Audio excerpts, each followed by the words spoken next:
Hello friends, welcome back to my channel Earth Mom Dehradun. मैं हूं ज्योति और वेलकम है आप सभी का मेरे चैनल में। चैनल में नए हैं तो मेक श्योर चैनल को सब्सक्राइब ज़रूर करें। वीडियो पसंद आई तो लाइक ज़रूर करें।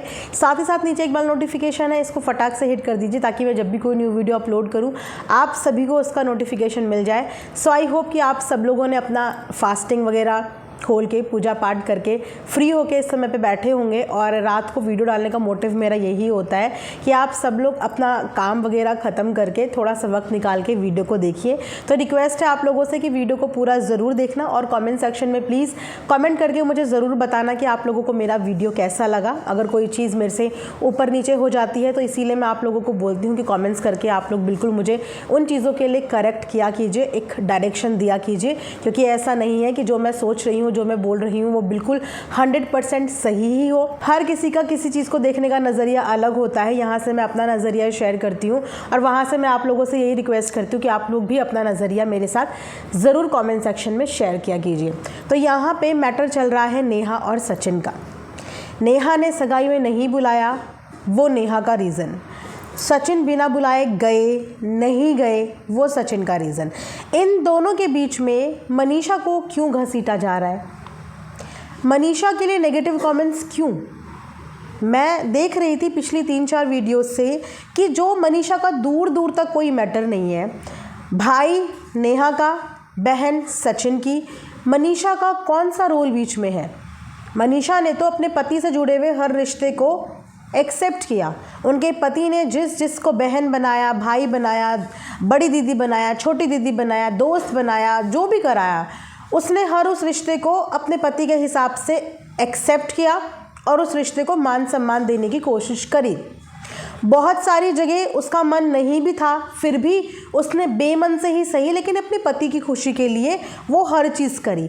और इससे पहले कई बार आप लोगों ने मनीषा को ये बात बोलते हुए देखा होगा कि मेरे पति को कोई कुछ बोलता है तो मुझे बुरा लगता है, मेरे पति पे कोई उंगली उठाता है तो मुझे बुरा लगता है। और ये हर एक बीवी को लगता है। मनीषा कोई ऐसी इकलौती बीवी नहीं है कि आप उनके पति को कुछ भी बोलोगे और वो हंसते हंसते उन चीज़ों को बर्दाश्त कर ले, क्योंकि उसके दिल में अपने पति के प्रति प्यार है और बहुत ज़्यादा प्यार है। उस प्यार के लिए वो चुप भी रहती है और उस प्यार के लिए वो कुछ नहीं भी बोलती है। कल भी मनीषा ने एक शॉर्ट के माध्यम से बोलना तो बहुत कुछ चाहा था, लेकिन वो शॉर्ट विदिन 15-20 मिनट्स भी डिलीट हो गया। उसके बाद मनीषा ने अपना इंस्टाग्राम पे कुछ ऐसी फ़ोटोज़ शेयर करी हैं जिस फ़ोटो के बैकग्राउंड में उसने बहुत ही इमोशनल गाना लगाया हुआ है। उसके उस इमोशनल गाने को बहुत सारे लोग कनेक्ट कर पा रहे हैं और मैं यही बोलूँगी कि इन पूरी चीज़ों में मनीषा की कोई भी गलती नहीं है। मनीषा ने अपने पति के हिसाब से हर उस रिश्ते को अपनाने की और अपना 100% देने की कोशिश करी है, चाहे वो कोई भी रिश्ता हो। तो वो तो बिल्कुल भी गालियाँ या नेगेटिविटी डिज़र्व नहीं करती है, बिल्कुल भी डिज़र्व नहीं करती है। जितना कॉम्प्रोमाइज़ उस लड़की ने किया है ना, शायद ही अगर कोई और लड़की होती तो वो इतना कॉम्प्रोमाइज़ कर देती। उस लड़की का अच्छा खासा मिलियन सब्सक्राइबर का इंस्टाग्राम हैंडल रातों रात चला जाता है और वो लड़की खुल के 2 आंसू भी हमारे सामने नहीं बहा पाती। और इसी की जगह अगर कोई और होता ना तो अभी तक हर दिन हर रात एक ना एक रोते रोते रोते रोते पूरे दिन निकाल रहा होता। उस लड़की की मेहनत तक रातों रात ख़त्म हो गई, लेकिन उसने अपने वो सारे इमोशंस, अपने वो सारे आंसू अपने अंदर समा लिए, लेकिन रोई नहीं। तो वो लाइफ में सबसे ज़्यादा जो चाहती है ना, वो चाहती है सचिन का साथ और सचिन का प्यार, और उसके आगे वो शायद हर किसी चीज़ को कॉम्प्रोमाइज़ कर सकती है। तो यहाँ पे वो लड़की नेगेटिविटी तो बिल्कुल भी डिज़र्व नहीं करती। तो आप उसको तो इन पूरे सिनेरियो से दूर ही रखो। जिनके बीच का रिश्ता था वो डील कर लेंगे, क्योंकि अभी एक्चुअल में भी हमें कुछ भी नहीं पता। हमें ये भी नहीं पता कि जो कहानियाँ यहाँ पे सुनाई जा रही हैं उन कहानियों में वास्तविकता कितनी है। हमें ये भी नहीं पता कि दहलीज पे जो बच्चा रोया उसके रोने का कारण क्या है, क्योंकि परिवार ने तो अभी आके कोई भी स्टेटमेंट नहीं दिया। उनके हिसाब से उनके बेटे की तबीयत ठीक नहीं है उनके बेटे को मेडिकल इश्यूज़ हो रहे हैं, उसको जॉन्डिस का प्रॉब्लम हुआ है, लीवर में प्रॉब्लम हुआ है, फीवर आ रहा है, ट्रैवल करके इतना लॉन्ग रूट पर ड्राइविंग करके टायर्ड भी होगा और पता नहीं मन में और कितनी हलचल होगी, लेकिन हेल्थ सबसे ऊपर होती है।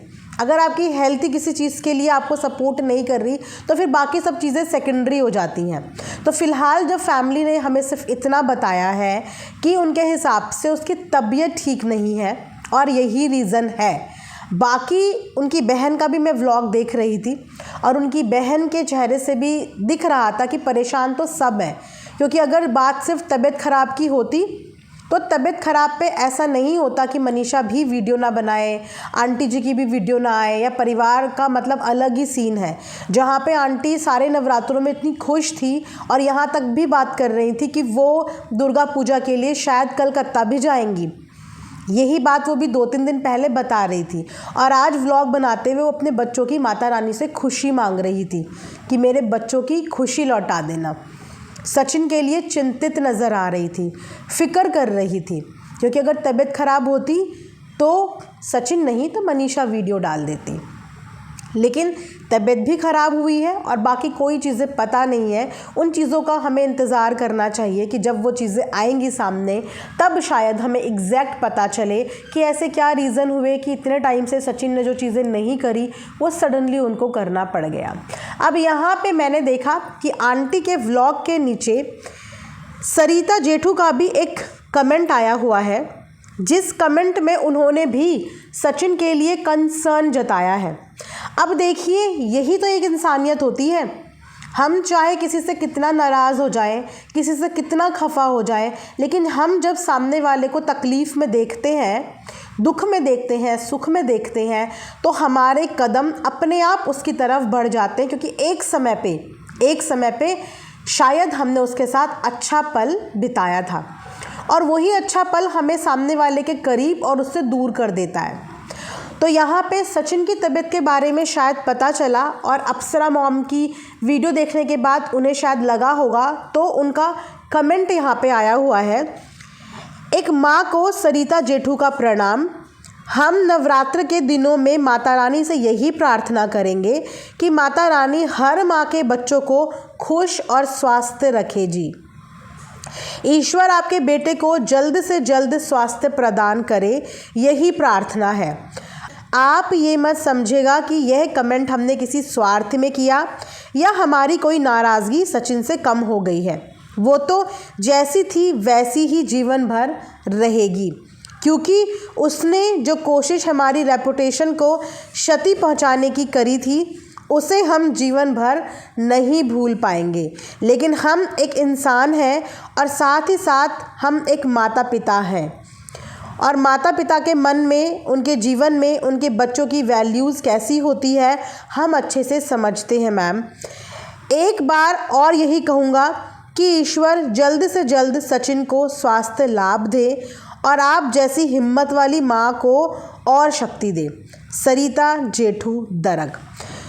तो सचिन की मम्मी की ये कंडीशन देख के और सचिन की हालत देख के, भले ही बीते दिनों कितनी भी नाराज़गी रही हो, भले ही बीते दिनों कितने ही लांछन लगाए गए हों, लेकिन उसके बाद भी सब चीज़ों को साइड में रख के एक इंसान का दुख दूसरे इंसान ने फील किया, और यही चीज़ हमें इंसान बनाता है और यही चीज़ हमें इंसानियत सिखाती है कि यहाँ तो सुख में लोग भूल जाते हैं, लेकिन आपको किसी ने आपके दुख के पल में मैसेज किया है, पब्लिकली किया है, चोरी छुपे नहीं किया, खुलेआम किया और सबके सामने किया। इससे सामने वाले की मंशा आपके लिए पता चलती है कि सामने वाला आपका कभी भी गलत नहीं सोचता, आपके लिए कभी भी गलत विचार नहीं रखता। एक माँ को दुखी देखकर दूसरे माता पिता ने आके उन माता को हौसला दिया, जो कि अच्छा लगा।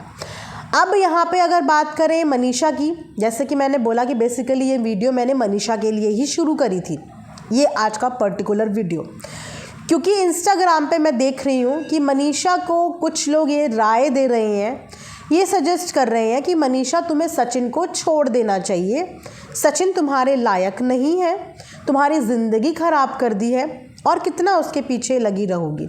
क्योंकि मनीषा ने एक इमोशनल म्यूज़िक के साथ अपना फ़ोटो डाला हुआ था। अब आप मुझे ये बताइए, अगर आप मनीषा के इतने ज़्यादा वेल विशर हैं तो क्या आप अभी तक भी ये समझ नहीं पा रहे हैं कि मनीषा के लिए सचिन क्या इम्पोर्टेंस रखता है? मनीषा की खुशी है सचिन, मनीषा की ज़िंदगी है सचिन, और आप उसी से उसको दूर रहने की सलाह दे रहे हो। किसी का घर बस रहा है और किसी का घर उजाड़ने का आप लोग सलाह दे रहे हो। मैं समझ पा रही हूँ कि आप लोगों का सॉफ्ट कॉर्नर है मनीषा की तरफ, आप लोग उसको प्यार करते हो, उसका अच्छा ही चाह रहे होंगे, लेकिन कोई भी घर तोड़ने की सलाह देके किसी लड़की का भला नहीं होता ना, बिल्कुल भला नहीं होता। अगर हमारा कोई बच्चा भटक जाए तो माँ कभी भी उस बच्चे को छोड़ती नहीं है, उसको सही रास्ता हाथ पकड़ के दिखाती है। और जो बीवी होती है ना, वो भी अर्धांगिनी होती है।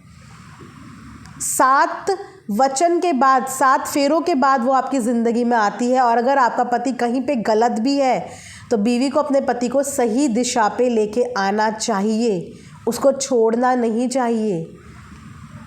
तो आप प्लीज़ किसी को घर तोड़ने की सलाह मत दीजिए।